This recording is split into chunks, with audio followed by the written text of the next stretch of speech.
Assalamualaikum warahmatullahi wabarakatuh. Alhamdulillah, puji syukur kehadirat Allah Subhanahu wa Ta'ala yang telah memberikan saya nikmat waktu dan juga nikmat sehat, sehingga saya bisa menyelesaikan tugas akhir mata kuliah entrepreneurship ini. Selanjutnya, saya ucapkan terima kasih kepada Bapak Agus Mulyono selaku dosen mata kuliah entrepreneurship karena telah membantu dan membimbing saya dalam menyelesaikan tugas akhir mata kuliah ini. Selanjutnya, pada kesempatan ini saya akan menyampaikan hasil ringkasan tugas wawancara profil usaha dan juga rencana usaha yang akan saya rintis. Sebelum memulainya, izinkan saya memperkenalkan diri. Perkenalkan, nama saya Nadia Dwi Widyadana, NIM 200604110013. Saya dari jurusan Fisika Universitas Islam Negeri Maulana Malik Ibrahim Malang. Selanjutnya akan kita simak ringkasan tugas hasil wawancara profil usaha.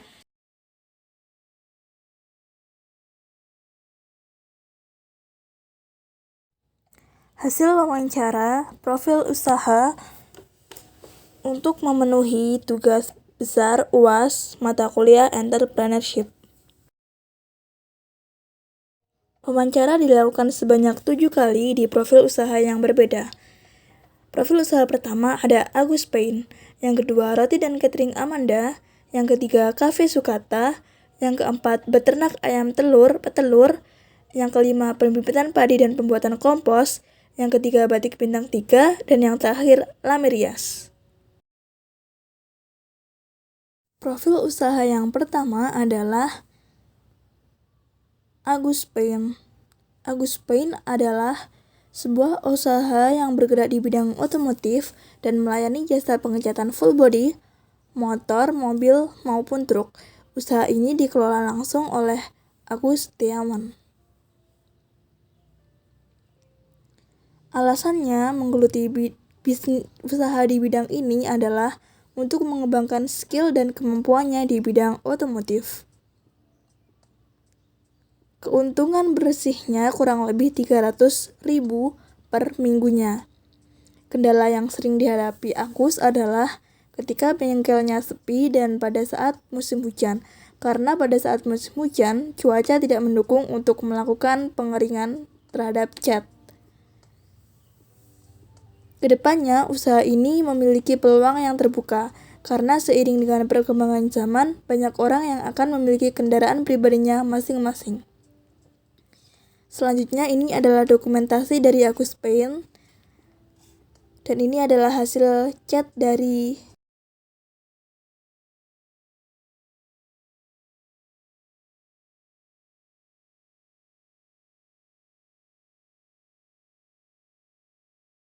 profil kedua, yakni ada Roti dan Catering Amanda.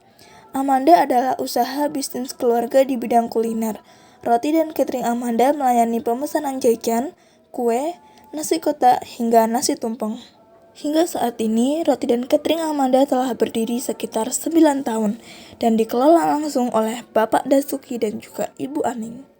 Berdirinya catering ini diawali ketika Ibu Aning iseng-iseng membuat bolu-waru dan mencoba memasarkannya.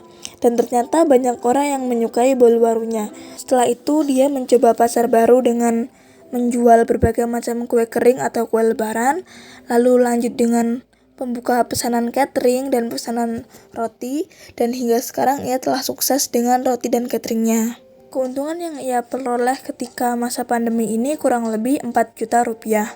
Kendala yang sering ia hadapi adalah banyak muncul pesaing baru, yang kedua kenaikan harga bahan baku, yang ketiga kurangnya tenaga kerja di saat pesanan membludak, dan yang keempat selera konsumen yang variatif.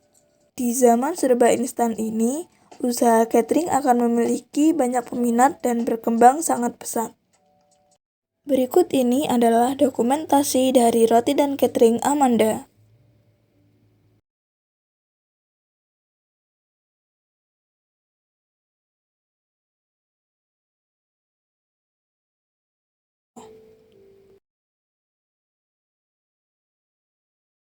Profil usaha selanjutnya adalah Cafe Sukata. Cafe Sukata adalah sebuah usaha di bidang kuliner, khususnya minuman kopi.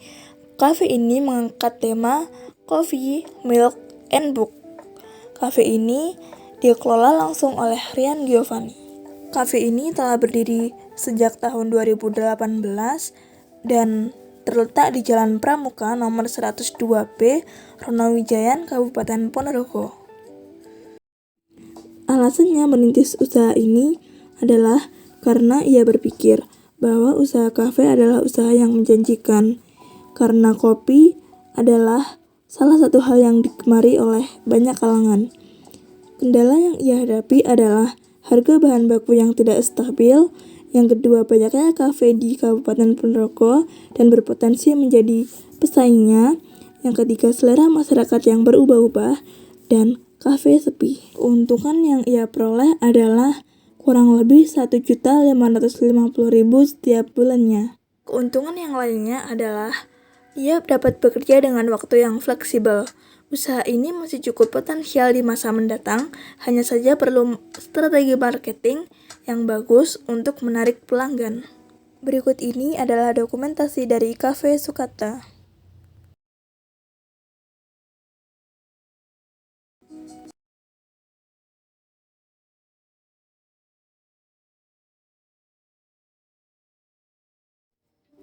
Profil usaha selanjutnya adalah beternak ayam petelur atau peternak ayam petelur. Usaha ini dikelola langsung oleh Pak Tugino dan dirintis sejak tahun 2017. Dalam menjalankan usahanya, Pak Tugino memiliki 2 kandang dengan masing-masing kapasitas 600 sampai 900 ekor ayam. Ia juga memproduksi sendiri pakan untuk ayamnya.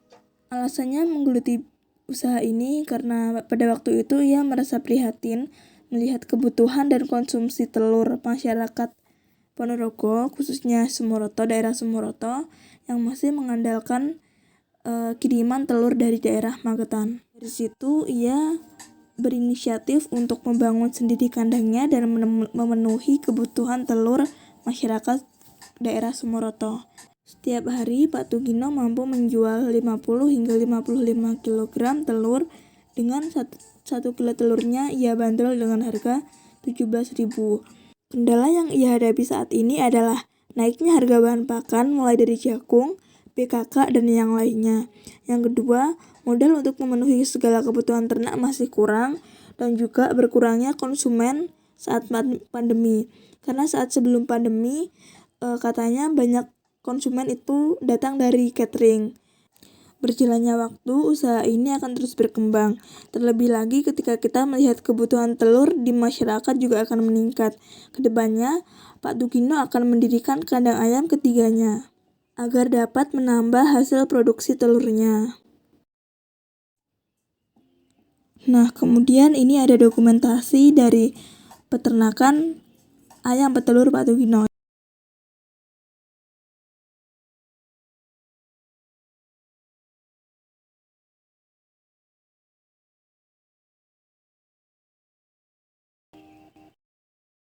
Profil usaha selanjutnya adalah usaha pembibitan padi dan pembuatan pupuk kompos. Usaha ini dijalankan oleh Bapak Muhammad Sholeh Hafidullah. Usaha ini bergerak di bidang pertanian. Sudah sejak 5 tahun ia mengelola usahanya ini, tepatnya di Desa Lengkong, Kecamatan Sukorejo, Kabupaten Ponorogo. Awalnya ia melihat begitu luasnya sawah di Kecamatan Sukorejo, Kabupaten Ponorogo, dan dia berpikir bahwa membangun usaha pembibitan padi dan pembuatan pupuk kompos adalah salah satu hal yang menjanjikan. Keuntungan menjalankan usaha ini adalah proses produksi yang cukup mudah sehingga bisa menghasilkan banyak bibit padi dalam sekali produksi, dan harga jual bibit padi per trainya adalah Rp8.000. Tiap 1 hektar sawah membutuhkan sekitar 210 tray padi. Proses pembuatan bibit padi memakan waktu 15 hari, sehingga memunculkan beberapa kendala sebagai berikut, yakni yang pertama, pemesan yang terlambat mengambil pesanan akan menyebabkan bibit rusak dan mati. Yang kedua yaitu pesanan bibit padi secara dadakan, dan kendala yang lainnya adalah pemasaran kompos yang masih sulit. Usaha ini akan terus berkembang seiring berjalannya waktu, karena kebutuhan bibit padi yang tinggi di zaman yang serba instan ini.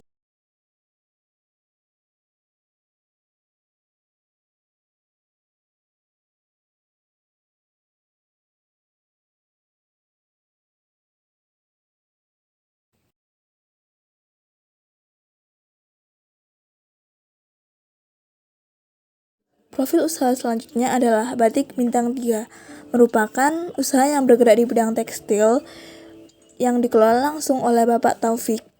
Batik Bintang 3 merupakan pabrik sekaligus galeri batik yang berada di Kabupaten Ponorogo, tepatnya di Jalan Majen Sutoyo nomor 1. Pabrik batiknya telah berdiri sejak tahun 1996, sedangkan galeri batiknya berdiri pada awal tahun 2015. Sebelum menjalani usaha bidang tekstil ini, Pak Taufik telah menjajal berbagai macam usaha, yaitu seperti jual beli mobil, usaha pembuatan tegel dan gorong-gorong, hingga usaha di bidang pertanian. Ia mengalami jatuh bangun dalam berbisnis, hingga suatu ketika ia sukses berbisnis di bidang pertanian. Setelah itu ia memutuskan untuk menjajal jalan baru, yakni dengan membangun pabrik batiknya. Dalam 1 tahun, ia bisa memproduksi 10.000 hingga 20.000 meter kain batik, yang mana setiap potong batiknya ia jual dengan harga 60.000 hingga 350.000 tergantung motif batiknya. Kendalanya adalah pada pemasaran, karena dalam pemasaran ia membutuhkan waktu, tenaga, dan efektivitas. Pandemi COVID mengakibatkan produksi dan pemasaran produk yang tidak kondusif, sehingga menyebabkan omset menurun saat pandemi COVID. Ia berharap kedepannya ia dapat mengenalkan batik ke wilayah seluruh Indonesia maupun mancanegara, sehingga ia dapat menjangkau pasar yang luas.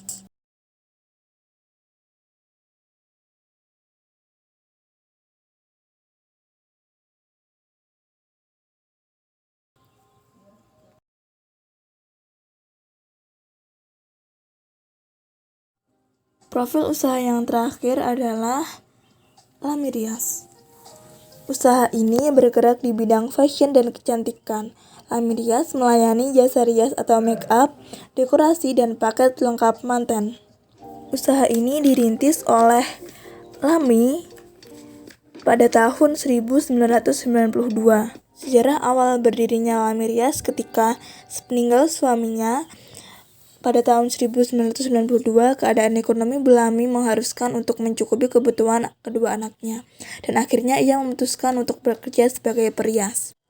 Ia mulai mengikuti perias dan belajar bagaimana caranya merias dengan benar, dan hingga sepeninggal perias yang diikutinya, akhirnya ia memutuskan untuk aku akan mendirikan usaha riasku sendiri. Selain usaha rias, Bulami juga memiliki usaha dekorasi manten. Ia dibantu oleh kedua anaknya. Jasa meriasnya yaitu kisaran 50 hingga 75.000 rupiah. Sedangkan biaya untuk jasa paket lengkap manten sekitar 8-9 juta rupiah. Kendala yang ia hadapi adalah ketidaktepatan waktu pelanggan, kurangnya pekerja saat pesanan membludak, dan permintaan pelanggan yang bervariasi. Kedepannya ia berharap agar usahanya akan terus berkembang seiring berjalannya waktu dan semakin sukses.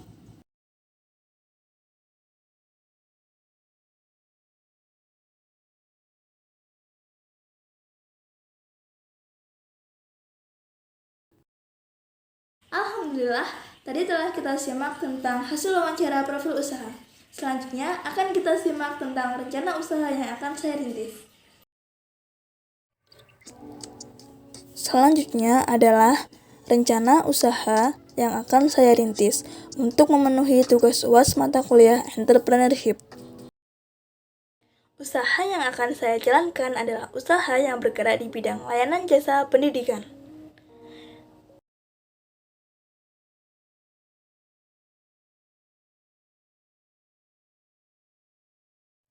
Usaha yang akan saya rintis di bidang layanan jasa pendidikan adalah usaha lembaga bimbingan belajar. Mengapa saya mengambil rencana usaha pendidikan?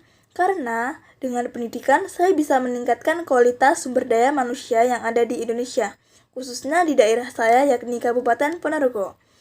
Pendidikan merupakan hal yang sangat penting untuk kemajuan bangsa, karena untuk menjadi bangsa yang maju dibutuhkan pendidikan yang berkualitas di negara tersebut.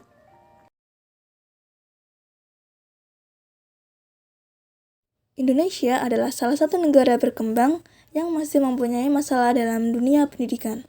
Masalah pendidikan masih sering kita jumpai di berbagai daerah.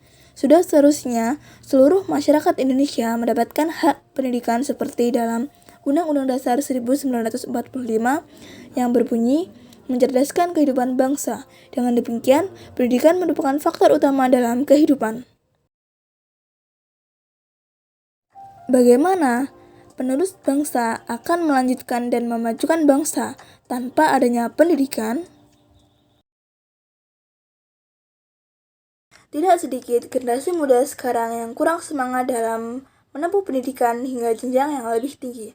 Di daerah saya misalnya, banyak masyarakat yang kurang menyadari betapa pentingnya menempuh pendidikan untuk kehidupan sekarang maupun masa depan. Hal ini yang semakin membulatkan tekad saya untuk mendirikan sebuah lembaga bimbingan belajar. Saya ingin berkomitmen dan berkontribusi secara langsung dalam membantu peningkatan kualitas pendidikan generasi muda di Indonesia, khususnya di daerah saya yakni Kabupaten Ponorogo. Lembaga Bimbingan Belajar Cahaya adalah pusat bimbingan belajar yang akan saya bangun. Profil usaha. Nama, Pusat Bimbingan Belajar Cahaya. Bergerak di bidang jasa pendidikan, lokasi di Kabupaten Ponorogo. Jenis usaha ini adalah jasa bimbingan belajar ilmu dengan variasi kelas dan paket pembelajaran. Bimbingan belajar ini akan berfokus pada pengembangan ilmu pengetahuan sains, MIPA atau MIPA, bahasa, ada 3 bahasa yakni bahasa Indonesia, bahasa Inggris, dan bahasa Arab, dan sosial, yakni ekonomi, sejarah, geografi, antropologi, dan sosiologi. Tidak hanya itu, bimbingan belajar ini juga akan berfokus pada pengembangan ilmu dan khasanah Islam, seperti kajian fikih, akidah, dan juga bimbingan belajar Al-Quran. Bimbingan belajar ini terdiri dari kelas untuk siswa SD sederajat, SMP sederajat, dan SMA sederajat. Tersedia juga berbagai paket belajar sesuai dengan kebutuhan konsumen. Untuk bimbingan belajar pengembangan ilmu dan khasanah Islam bersifat terbuka, artinya tidak mengenal kelas dan umur, terbagi menjadi 3 kelas, yakni dasar atau pemula, menengah, dan mahir. Produk tersedia dalam bentuk jasa bimbingan kelas dengan paket yang bervariasi. Berikut uraian terkait paket yang tersedia pada bimbingan belajar Cahaya. Yang pertama, paket reguler SD sederajat. Kedua, paket reguler SMP sederajat. Ketiga, paket reguler SMA sederajat. 4, paket mata pelajaran pilihan, yakni ada 3, ada MIPA, IPS, dan bahasa. Dan yang kelima, paket intensif ujian untuk SD, SMP, dan SMA sederajat. Yang keenam, ada paket mata pelajaran bebas, minimal 1 pelajaran. Dan 7, ada paket intensif tahsin, tartil, atau tahfiz. Dan yang kedelapan, ada paket belajar Islam. Target konsumen adalah pelajar di Kabupaten Ponorogo, khususnya yang sedang menempuh jenjang SD sederajat, SMP sederajat, SMA sederajat, dan terbuka bagi siapapun yang ingin menimba ilmu. Keunggulan bimbingan belajar Cahaya adalah gratis training motivasi dan spiritual. Yang kedua, gratis refreshing ke wisata edukasi. Yang ketiga, hadiah bagi siswa yang berprestasi. Yang keempat, para pengajar yang profesional. Yang kelima, modul belajar yang menarik, praktis, dan mudah difahami. Selanjutnya adalah lingkungan belajar yang nyaman dan kondusif, dan terdapat kafetaria di tempat bimbingan. Dalam pemasarannya, bimbingan belajar Cahaya akan menggunakan bauran promosi sebagai berikut. Yang pertama, mengawali untuk mencari kepercayaan dari wali murid dengan mengajar secara privat dari rumah ke rumah. Yang kedua, dengan penjualan langsung atau dengan terjun langsung mengunjungi sekolah. Yang ketiga, dengan periklanan. Dan yang keempat, dengan promosi penjualan. Berikut ini adalah daftar biaya yang diterapkan untuk para siswa yang belajar di bimbingan belajar cahaya.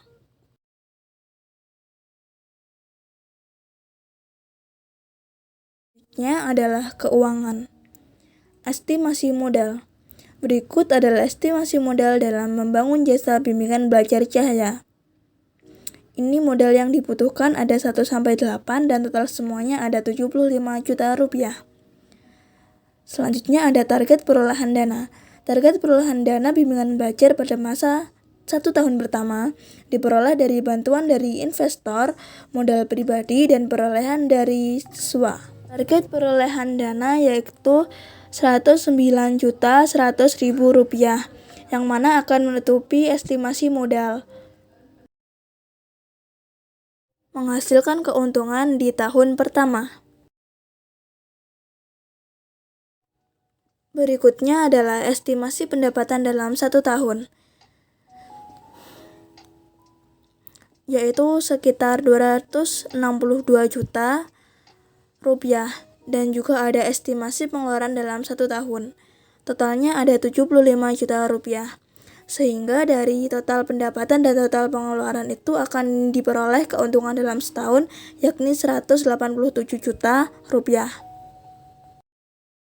Dalam menjalani usaha diperlukan analisa SWOT untuk membantu mengetahui peluang, kekuatan, ancaman, dan kelemahan pada usaha yang akan dijalani. Yang pertama adalah strength atau kekuatan. Kekuatan bimbingan belajar cahaya adalah: pertama, biaya les yang cukup terjangkau dibanding dengan yang lain. Yang kedua, materi pengajaran yang sesuai dengan kurikulum sekolah. Yang ketiga, lokasi yang dipilih akan strategis dan mudah diakses. Dan yang keempat, materi yang diampu tidak hanya ilmu pengetahuan, tetapi juga ilmu dan wawasan Islam.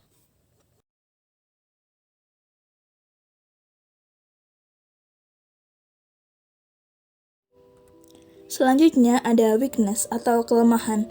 Yang pertama, fasilitas dan sarana prasarana pengajaran yang diberikan kurang memadai.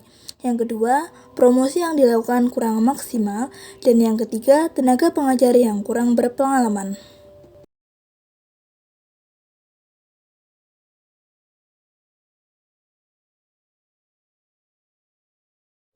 Selanjutnya ada opportunities atau kesempatan. Yang pertama, target ketuntasan belajar yang tinggi dari sekolah formal.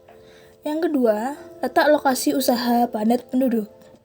Yang ketiga, lembaga bimbingan belajar cahaya akan dikenal oleh masyarakat sekitar yang kemudian akan meluas. Lalu ada threat atau ancaman. Ancaman yang pertama yaitu banyaknya lembaga bimbingan belajar yang sudah berdiri sebelumnya. Yang kedua, banyaknya sekolah formal yang mengadakan bimbingan belajar sendiri. Yang ketiga, pesaing yang memiliki kapasitas dan daya jangkau yang luas. Dan yang keempat, modal dan keuangan. Selanjutnya ada strategi yang digunakan untuk mengatasi kelemahan dan ancaman. Yang pertama ada strategi SO. Yang pertama, mempertahankan kualitas pengajaran dan biaya les dengan memaksimalkan setiap peluang yang ada. Yang kedua, pemasaran perlu ditingkatkan sehingga berpeluang untuk masuk pada semua golongan. Yang ketiga, riset pasar harus terus dilakukan untuk mengetahui selera pasar. Selanjutnya ada strategi WO. 1. Memberikan pelatihan bagi tentor. Yang kedua, meningkatkan promosi dan memberikan diskon bagi murid yang berprestasi dan kurang mampu. Yang ketiga, meningkatkan fasilitas mengajar agar proses pengajaran berlangsung nyaman dan baik. Selanjutnya ada strategi ST. Yang pertama, melakukan kerjasama dengan sekolah saat pengambilan rapot. Dan yang kedua, mempertahankan keunggulan agar mampu bersaing dengan lembaga bimbel lain. Dan yang terakhir ada strategi WT. Yang pertama, mengadakan evaluasi mengenai proses pengajaran secara berkala. Yang kedua, melakukan pemasaran dengan intensif dan konsisten. Dan yang ketiga, memberikan fasilitas yang memadai agar dapat bersaing.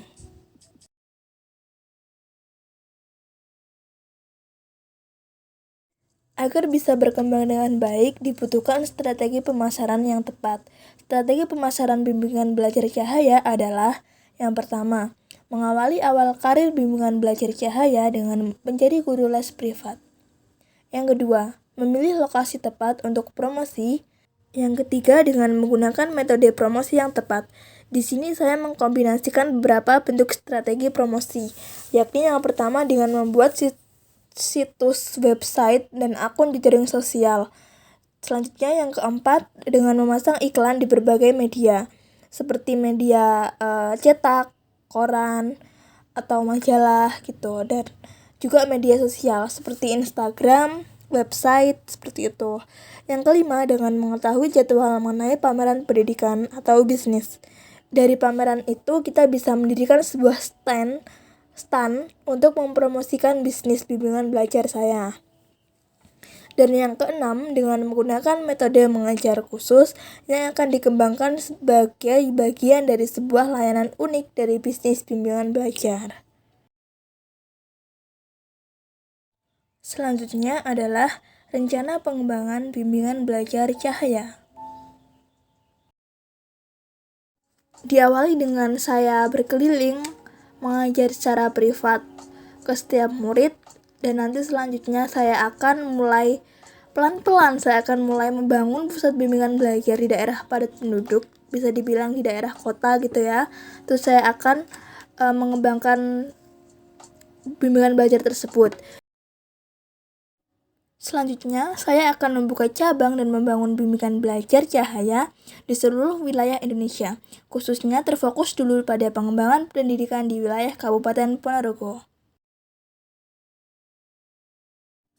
Dan selanjutnya, saya juga berencana untuk membangun rumah belajar cahaya. Rumah belajar ini nantinya akan menaungi pendidikan di daerah pelosok.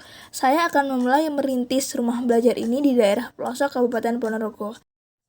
Setelah misi saya menyebarluaskan pendidikan di Ponorogo telah sukses, selanjutnya saya akan mengarungi Indonesia untuk menyebarluaskan indahnya belajar dan berpendidikan.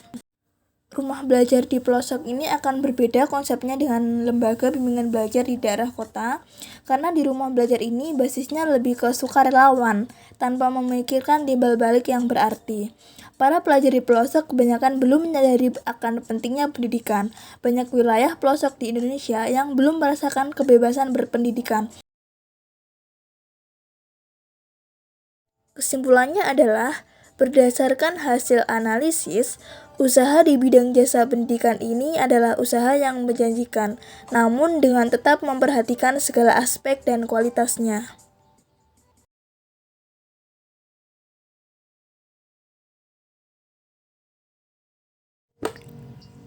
Dan sekali lagi, pendidikan itu bagai cahaya, karena tanpa ada cahaya, dunia akan gelap gulita, semua akan kacau, dan dunia tidak akan pernah terlihat indah. Begitu pula dengan pendidikan. Pendidikan akan membuat semua terasa menjadi lebih indah.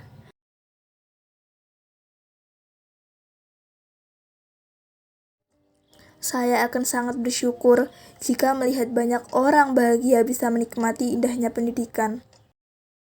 Bagi saya, hidup itu tidak melulu tentang uang, tetapi hidup yang berarti itu ketika kita bisa bermanfaat untuk orang lain. Setelah selesai penjelasan dan pemaparan tentang hasil wawancara profil usaha dan juga rencana usaha yang akan saya rintis, semoga apa yang saya sampaikan bisa memberikan manfaat untuk kita ke depannya.